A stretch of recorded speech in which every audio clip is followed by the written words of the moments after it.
Hi, 你们好. Welcome to my YouTube channel, Shanghai. It's Joey, I'm back. Zhou is my last name, Yi my first. Today's topic is History of Shanghai, Part 2. It ended in a farce.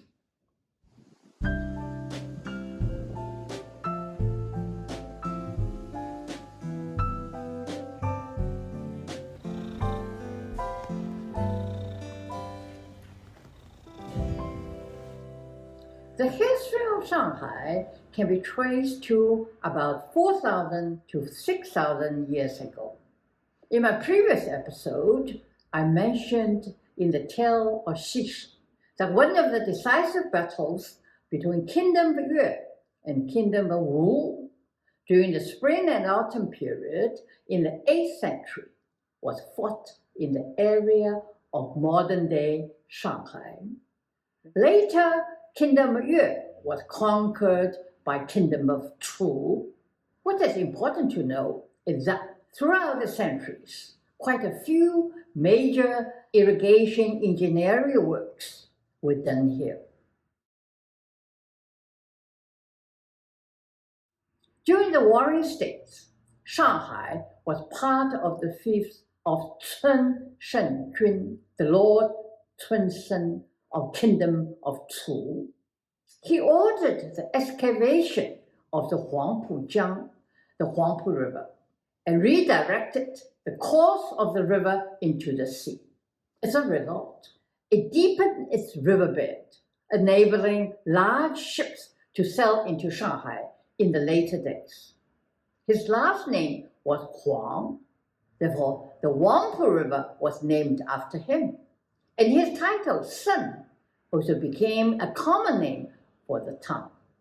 Some time ago, fishermen in Shanghai created a fish tool called the Hu.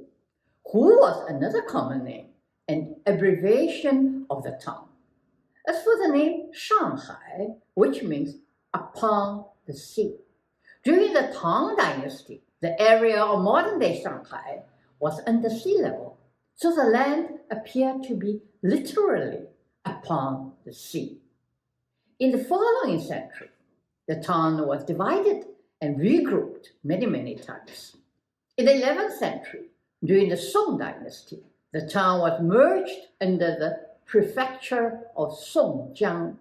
There was a time, particularly in the 14th century, during the Yuan Dynasty, when Shanghai contained a large area of salt-making ground, and the citizens in the area were enslaved to work making salt. And in the 15th century, during the Ming Dynasty, cotton growing and cotton weaving developed in Songjiang. And Songjiang became known for its production of cotton cloth, which brought many traders from all parts of Zhongguo to the area, and Shanghai grew along with the industry. But in the 16th century, during the Ming Dynasty, Shanghai was repeatedly pillaged and looted by the Japanese pirates, as many as 5 times in 2 months. Therefore, a city wall was built as protection. And the invasion by Japanese pirates finally ended in 1556.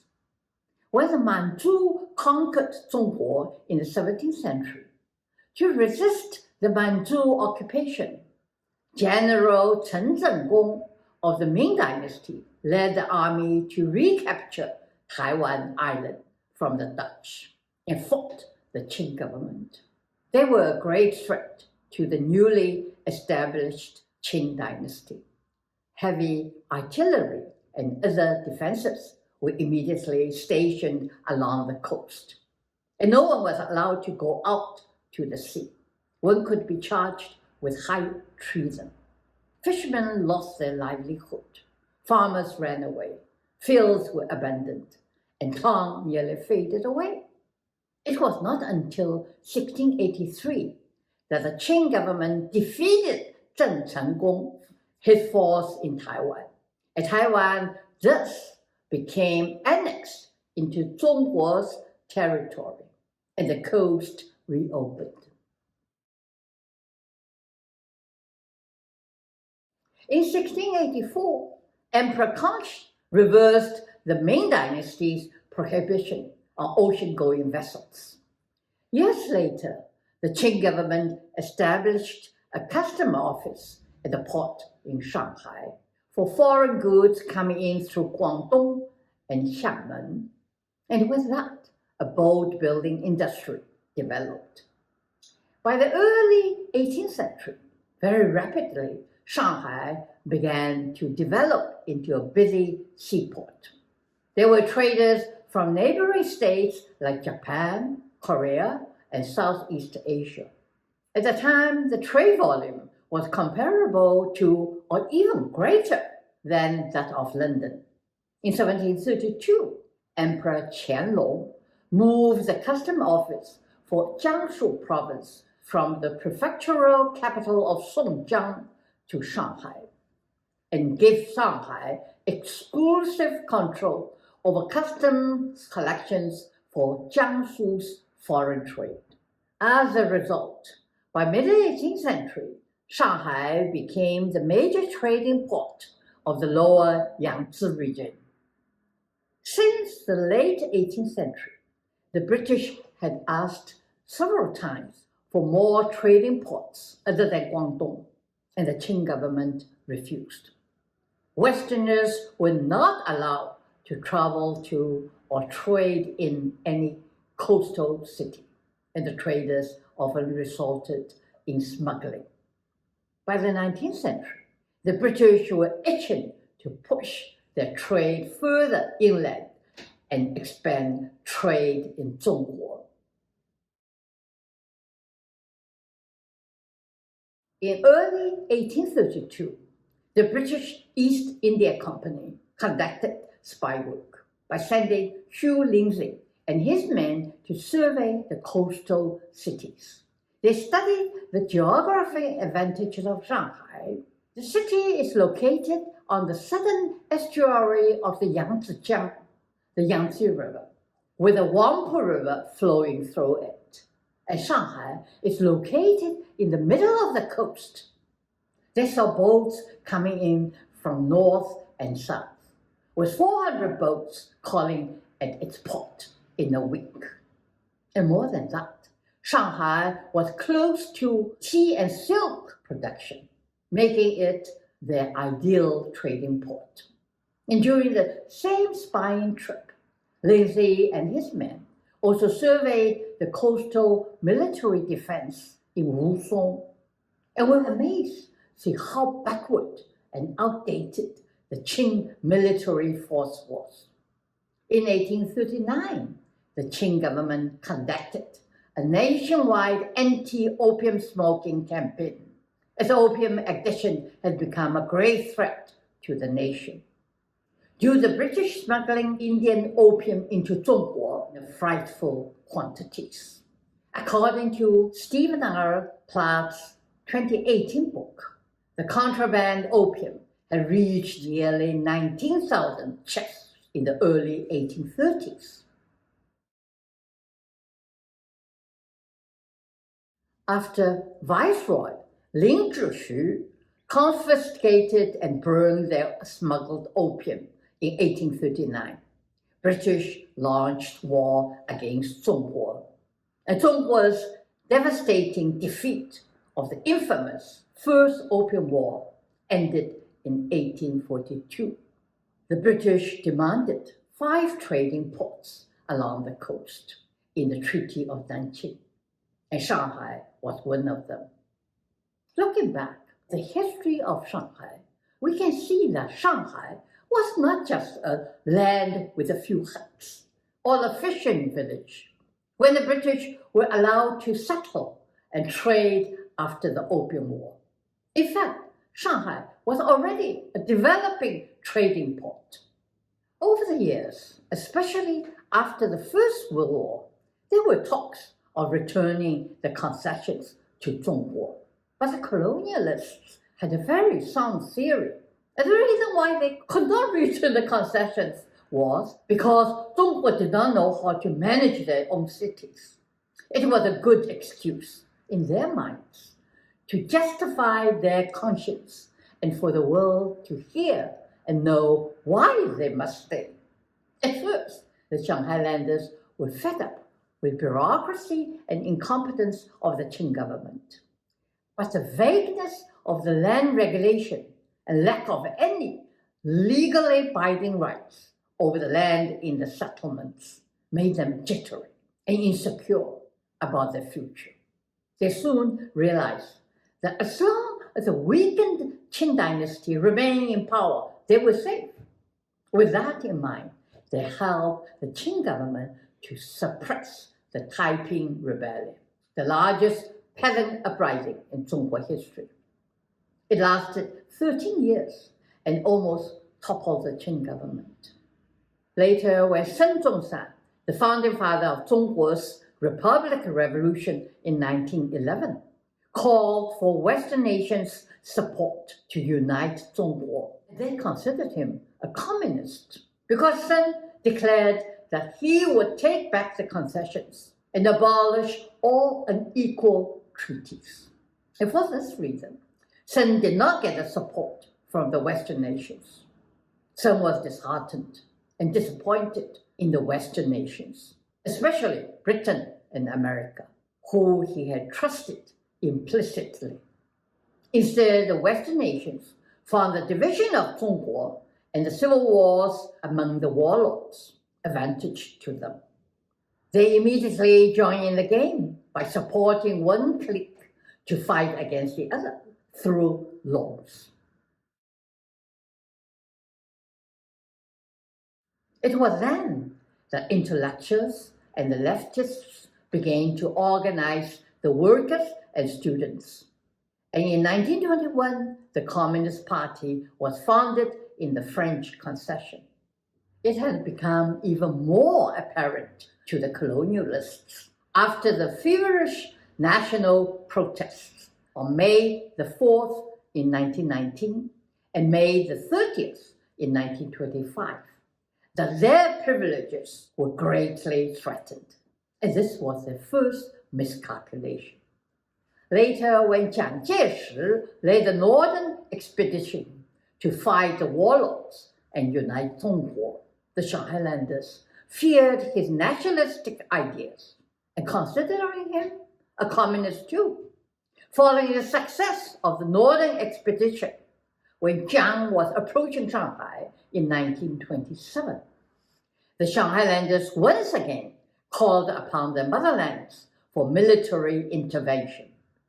An international garrison of 22,000 men and 42 warships was dispatched from Britain, France, Italy, Japan, and America, the largest foreign military force that had ever landed on Zhongguo soil. And this was the last display of muscle in Zhongguo. Again, this was done in the name of protecting their settlers and property. To prove that he was not a communist, Jiang betrayed the workers and the leftists while they had seized the city from the warlord government in Shanghai and were waiting to welcome his arrival. With the help of the local kingpins, many of the leftists were killed and later arrested, and it became known as the White Terror. This was a bitter seed sowed during the long years of civil war to come between the Guomindang and the共产党, the National Party and the Communist Party. This was the colonialists' second miscalculation.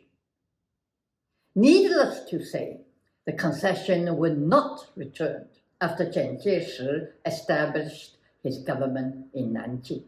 After all, they have smuggled, spied, bribed, and forced trade with Zhongguo. They could not allow this immense profit to slip from their hands. It was not surprising that they intended to stay on and were ready to fight with all their might to protect their privileges and extraterritorial rights. It was not until much later, after Japan attacked Pearl Harbor on December the 7th, 1941, and America declared war on Japan, that Japan took control of the international settlement. It came as a surprise when in October 1942, the Japanese declared early abolishment of the concessions in Shanghai. Only then were the British and Americans quick to declare forfeiture of their extraterritorial rights in Zhongguo. In 1943, the French Vichy government and the Italians relinquished their rights in the French concession. The same year, both concessions were returned to Japan's puppet government, led by Wang Jingwei.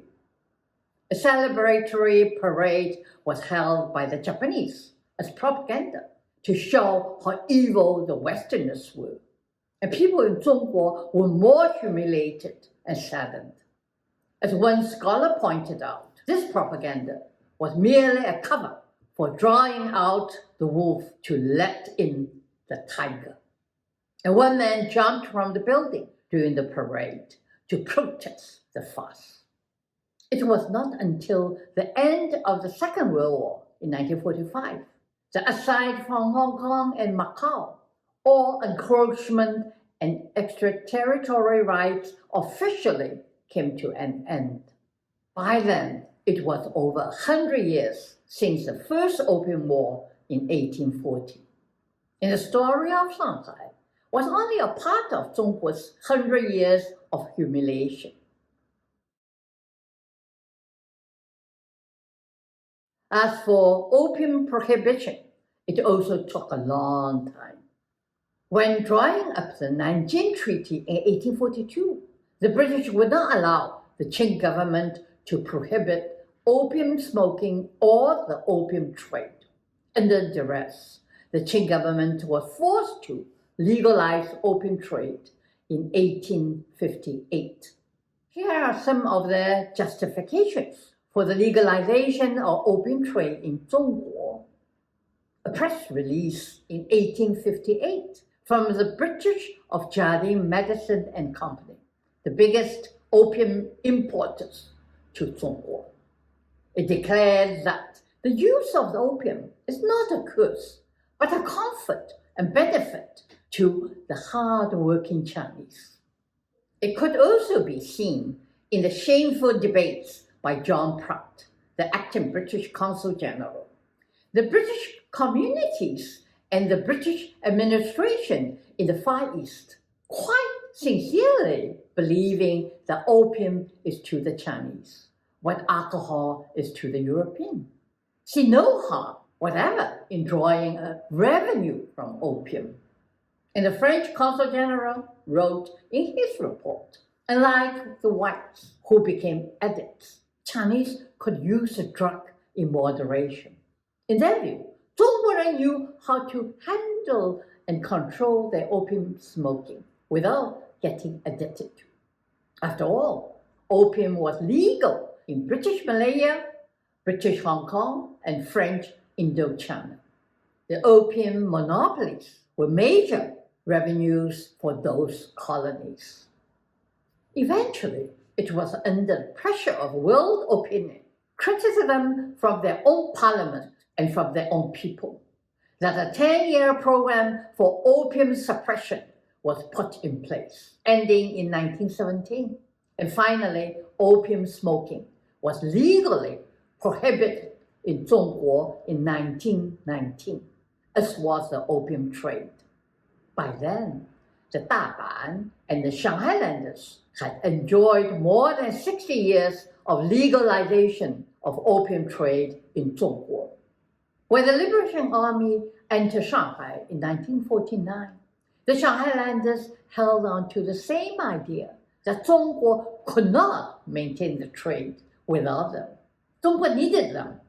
This was the same way of thinking the British government had about Hong Kong's handover in 1997. I must say, a very acute mentality. What is acute? Acute is a character in Lu Xun's novella, satirizing men with foolish delusion. The British made the same mistake and the wrong calculations as the Qing government had done 100 years before. When the Westerners came to Zhongguo to trade, the Qing government, being totally isolated from the outside world, and thinking Zhongguo was the center of the world, did not take the Westerners seriously. They did not know that the British had already sent spies to survey Shanghai thoroughly before they demanded to open Shanghai as one of the 5 trading ports. The Mandarins, the Shanghai officials, underestimated their greed and intentions and did not bother to read their minds or foresee their ultimate ambition. The British, after being a great empire for so long, had by this time lost their sense of reality too. In 100 years, the Shanghailanders did not bother to learn the Zhongguo language or the Zhongguo culture. Therefore, they never belonged to the land on which they intended to stay and enjoy their privileges permanently. Not knowing the culture, they had never gotten to know the people. Not knowing the Zhongguo, their calculation went amok as well.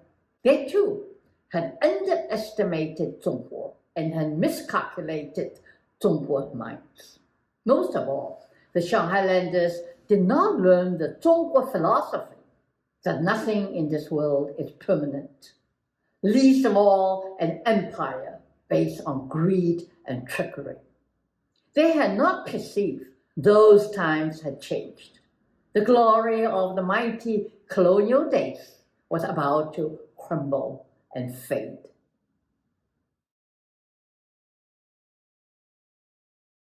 In my next episode, I'll talk about what made Shanghai unique from other cities in Zhongguo, and was Shanghai really built by Daban and the Shanghailanders, as they have eagerly claimed credit for. Tune in for part 3 of the history of Shanghai. Now, thank you again for listening. Take care. 保重。